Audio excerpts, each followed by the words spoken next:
네, 감사합니다.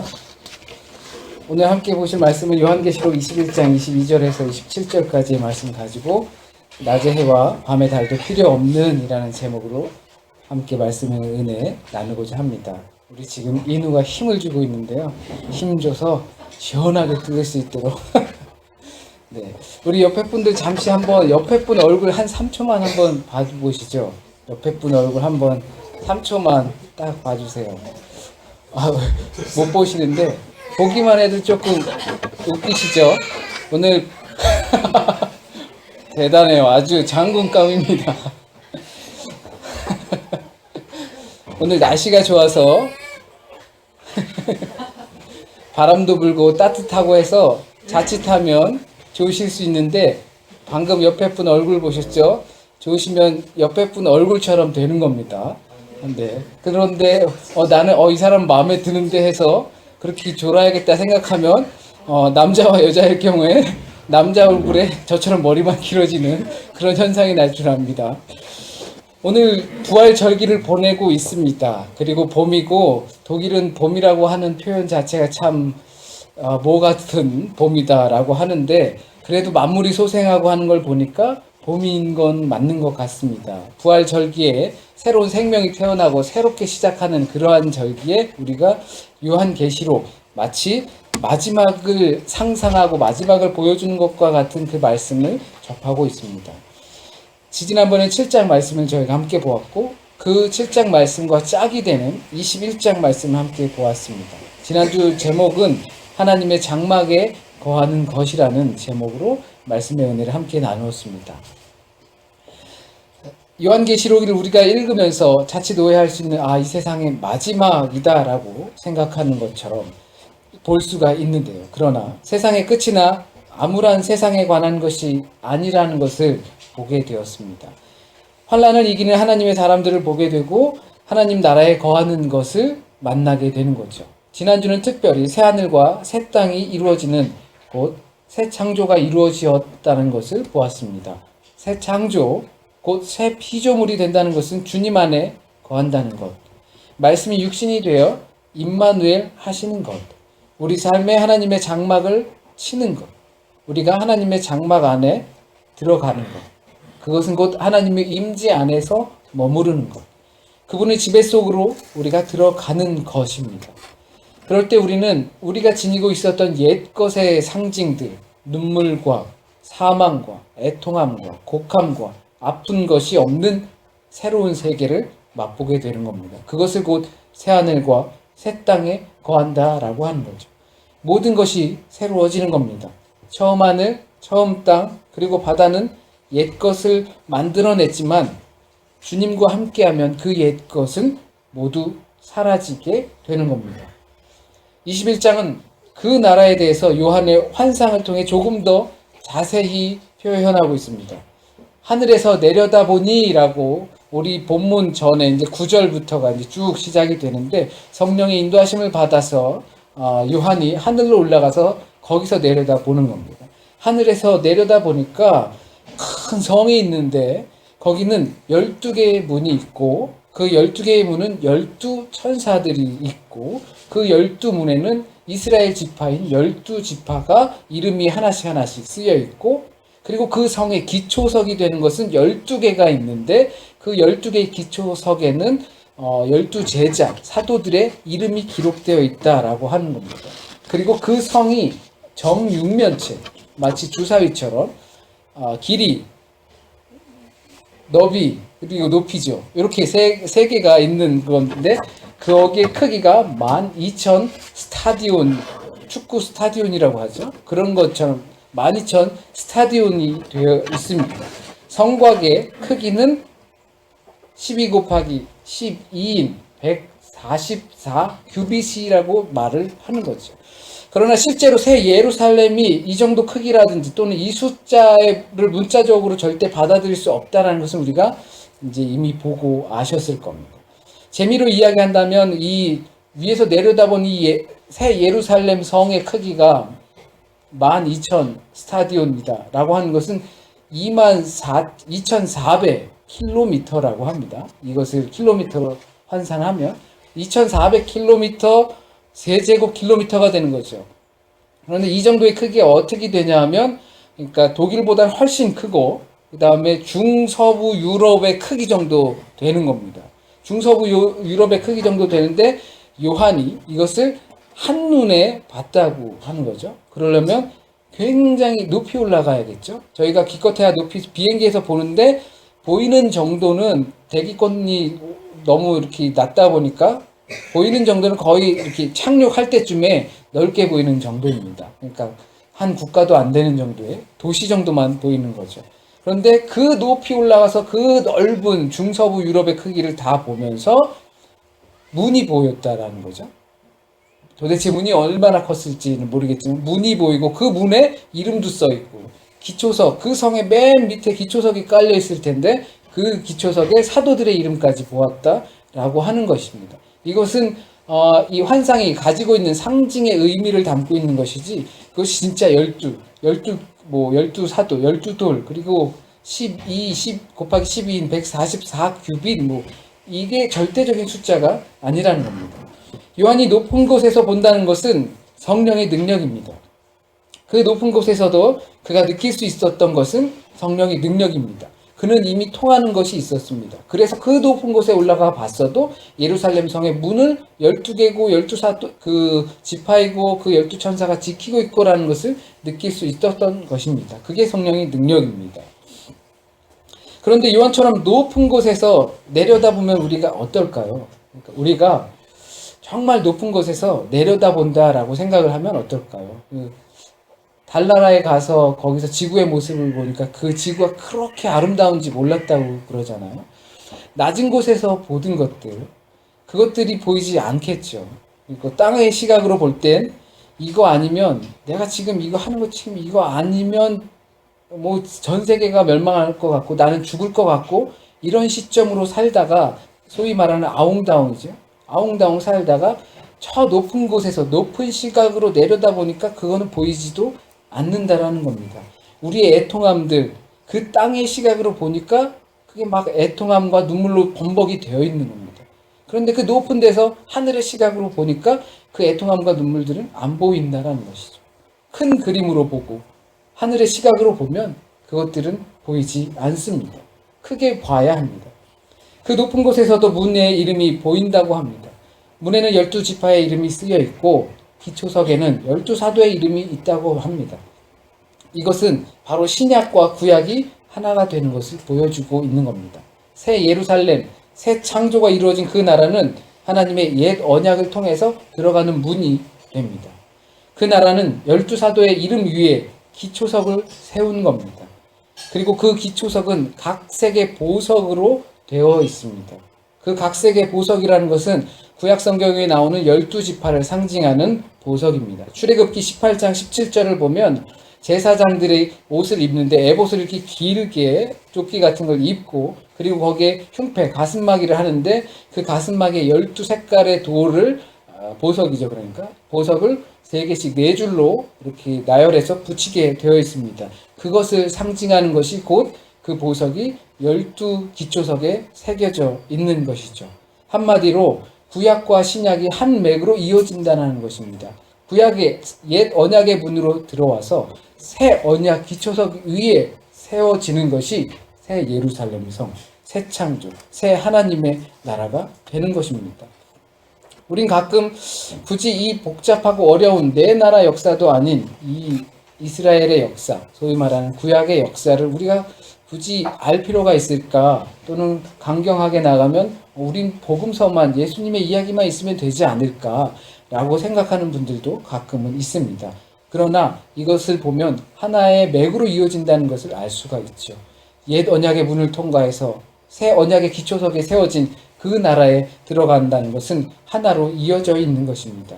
그래서 예수께서도 나는 율법을 폐하러 온 것이 아니고 완성하러 왔다라고 말씀하십니다. 이렇게 새 예루살렘이 이런 기초를 갖고 있습니다. 그런데 이 크기는 어마어마합니다. 이것도 역시 숫자 12로 온통 둘러싸여 있습니다. 그렇다면 그 나라가 어떻다라는 것입니까? 12,000 스타디온. 굳이 12,000 스타디온이라고 한 거죠. 2,400km가 아니고. 그리고 12 곱하기 12인 그 144규빗으로 이어졌고 12문으로 12기초석으로 이것은 하나님의 완전한 지배가 이루어지는 곳이라는 것을 알 수 있습니다. 완전한 하나님의 사람들이 있는 완전한 하나님의 임재의 장소라는 것을 알 수 있습니다. 그 나라는 그 어느 곳에서도 볼 수 없는 아름답고 귀한 곳입니다. 우리가 진정으로 추구해야 할 것이 바로 그것이라는 겁니다. 여성분들 웬만하면 보석 같은 거 한두 개 정도는 갖고 계시고 그 좋다는 다이아몬드 정도는 갖고 싶어 하시고 또 아무리 못해도 이 황금은 굉장히 귀한 보석이잖아요. 이게 금값이 떨어진다고 해도 소위 재테크로 하기에는 보석 재테크는 황금만한 게 없다고들 합니다. 그 하나님의 그 새 예루살렘 성이 황금으로 이루어졌다는 거죠. 그런데 그 표현하기를 크리스탈 같은 황금이라고, 투명한 황금, 무슨 소릴까 스럽긴 한데 하여튼간 황금입니다. 황금으로 길이 깔려 있고 합니다. 성벽으로 또 황금이 둘러져 있습니다. 그곳에서 우리가 사는 거죠. 만약에 새 예루살렘에 우리가 들어가게 되면 그렇다면 그곳에서 사는 맛이 좀 나지 않을까요? 환상적인 곳인데 새 세계는 말로 형언할 수 없을 정도로 아름다운 곳입니다. 바로 그 아름다움의 절정이고 끝입니다. 우리가 여기서 소중히 여기는 금은보화, 우리가 좀 재테크하고 싶고 이걸로 뭐 좀 해보고 싶고 좀 자랑도 하고 싶고 이런 것이 길에 그냥 널려 있다라는 것입니다. 그렇다면 이런 생각 하실 수 있습니다. 차라리 나는 내가 좋아하고 재테크하고 싶어하고 이걸로 뭔가를 얻고 싶어하는 그것이 귀한 나라, 그 황금 뭐 이렇게 보석 다이아몬드 이런 게 귀한 나라에 그냥 살았으면 좋겠다라고 하실 수도 있을 것 같습니다. 그런데 그것은 낮은 데서 본 것이 중요한 것이라고 생각을 하는 겁니다. 그런데 그것을 높은 곳에서 보게 되면 그것은 전혀 중요하지 않게 되는 것입니다. 내가 옛 창조에선 중요하게 생각했던 것들이 있습니다. 하지만 새 창조에선 무가치하게 여겨지는 것입니다. 하나님의 그 새 창조, 새 나라는 바로 거기서 시작하는 것입니다. 이 낮은 시선에서 그리고 옛 창조의 시대에서는 내가 귀하게 생각하는 것은 황금 그리고 보화 뭐 이런 것들입니다. 그런데 그러니까 그게 좋으니까 여기서 살고 싶다라는 생각도 할 수 있지만 그 가치가 전복이 되는 것이 바로 새 예루살렘 성인 줄 믿습니다. 언약이 성취되는 나라, 그 나라는 없는 게 많은 나라입니다. 지난주의 말씀처럼 눈물도 없고요, 애통함도 사망도 아픈 것이 없는 나라입니다. 그런데 또 한 가지 없는 게 있습니다. 그것은 오늘 본문 말씀에 나오는 것처럼 성전이 없습니다. 요한이 보니까 성전이 없더라. 성전이 곧 하나님과 그 보좌에 앉으신 어린 양이더라 라고 이야기를 합니다. 눈물과 애통함 이런 것이 없으니 좋은 것 같은데 성전이 없다고 하니까 좀 의아스럽기도 합니다. 혹시라도 새 예루살렘, 새 창조의 나라 거기에는 성전이 없다 하면서 아싸! 예배드리지 않아도 되겠구나 라는 생각하시는 분들이 계실지 모르겠습니다. 바로 제가 그렇습니다. 새 예루살렘 가면 성전이 없으니까 예배드릴 필요도 없고 소위 말하는 설교 준비할 필요도 없고 교회도 없고 그렇게 되면 저는 이제 뭐 백수가 되는 거죠. 일을 잃게 되는 거고. 하지만 그처럼 좋은 게 어디 있을까 생각을 해봅니다. 이 교회가 필요 없는 나라, 성전이 필요 없는 나라, 그 성전에서 희생 제물을 드리고 죄 씻음을 늘 구하고 하는데 그게 필요 없는 나라인 거예요. 그러니까 목사가 필요 없습니다. 그리고 뭐 종교를 인도하는 그런 사람들조차도 필요 없는 나라입니다. 완벽한 나라, 완전한 나라, 죄 씻음을 구하는 그것이 필요 없는 나라가 되는 것이죠. 백수가 돼도 그런 나라가 있다면 아마 좋을 것 같습니다. 성전이 필요 없는 그 나라에서 제물을 드릴 필요도 없고 희생 제물을 드릴 필요도 없고 그리고 죄를 씻어달라고 간구할 필요도 없습니다. 그러나 그 새 예루살렘 성에는 성전이 더 이상 필요 없게 되는 겁니다. 왜냐하면 하나님과 예수 그리스도가 곧 성전이기 때문입니다. 하나님의 장막에 거한다면 우리가 더 이상 예배드릴 필요가 있을까요? 우리의 옛것이 사라지고 새로운 피조물이 정말로 된다면 우리가 또다시 죄 씻음을 구할 필요가 있을까요? 그런다는 자체는 여전히 우리가 하나님의 임재 안에 살지 못하고 장막 안에 거하지 못하는 불완전한 존재라는 것입니다. 지금 예배를 드리고 있는 우리는 여전히 불완전한 존재로, 죄 씻음을 구하는 존재로 살아가고 있다는 겁니다. 그러나 그 나라, 하나님의 약속이 완벽히 이루어지는 나라에서는 그런 불완전한 존재가 아니라는 겁니다. 그 나라는 해와 달도 그와 같은 광명체도 필요 없고 문 닫을 필요도 없는 나라입니다. 하나님의 영광의 빛이 24시간 비추는 그러한 나라입니다. 이사야서 60장을 보게 되면 이런 내용이 미리 나와 있습니다. 60장 11절 말씀을 보면 네 성문이 항상 열려 주야로 닫히지 아니하리니 이는 사람들이 내게로 이방 나라들의 재물을 가져오며 그들의 왕들을 포로로 이끌어 오미라. 19절 말씀을 보면 다시는 낮의 해가 내 빛이 되지 아니하며 달도 내게 빛을 비추지 않을 것이요 오직 여호와가 내게 영원한 빛이 되며 네 하나님이 네 영광이 되리니. 이 나라 이 날이 임한다는 것은 바로 이와 같은 현상이 나타난다는 겁니다. 우리의 의지에 문제가 있습니다. 무엇에 의존하면서 사는가 문제가 있습니다. 옛것을 말해주고 있던 처음 하늘과 땅 그리고 바다가 없어진다고 했죠. 그것에 의지하면서 기반을 두고 살았던 그것을 너무 의존했던 우리들입니다. 거기에서 발만 딛고 살라 했던 것이 너무 거기에 의존하면서 살았던 우리라는 겁니다. 그러나 그것들이 하나님의 장막 안에서 하나님의 새 창조에는 필요 없어지게 되는 겁니다. 오늘 본문도 그와 크게 다르지 않습니다. 그 완벽하고 가장 아름다운 나라는 우리의 두려움을 붙잡아 맬 수 있었던 낮의 해와 밤의 달도 소용없게 됩니다. 시편 121편처럼 여호와께서 너를 지켜 모든 환난을 면케하시며 또한 내 영혼을 지키시리로다. 여호와께서 너의 출입을 지금부터 영원까지 지키시리로다. 낮의 해, 그것 때문에 내가 낮에 돌아다닐 수 있었던 것이고요. 밤의 달 때문에 그 깜깜한 밤에도 나는 돌아다니고 그것을 의지하면서 살 수 있었던 것입니다. 그런데 새 예루살렘, 그 날이 오면 그런 빛을 우리가 의지할 필요가 없는 것입니다. 주님의 빛이, 영광의 빛이 계속 비추기 때문에 우리는 그럴 필요가 없고 문을 닫을 필요도 없습니다. 죄 씻음을 구할 필요도 없습니다. 그러나 그 나라에는 어린 양의 생명책에 기록된 사람들만 들어갈 수 있다고 합니다.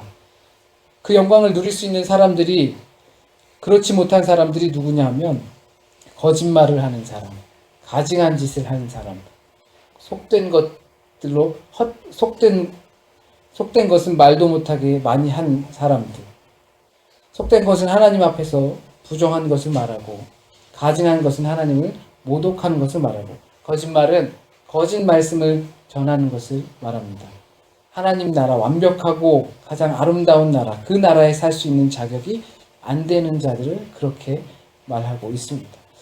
만일 우리가 생명책에 기록되지 못할 것 같다라는 생각이 들 수도 있습니다. 옛 창조의 산물을 그대로 갖고 있어서일 겁니다. 새 창조의 습관을 가지셔야 합니다. 하나님의 장막에 거하는 것입니다.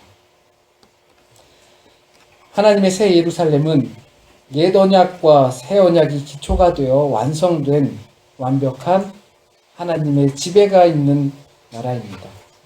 그 세계는 높은 데서 봐야 합니다. 넓게 그리고 길게 봐야 합니다.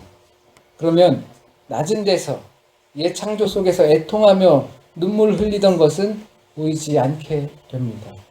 성전이 없고 더 이상 해와 달도 필요가 없습니다.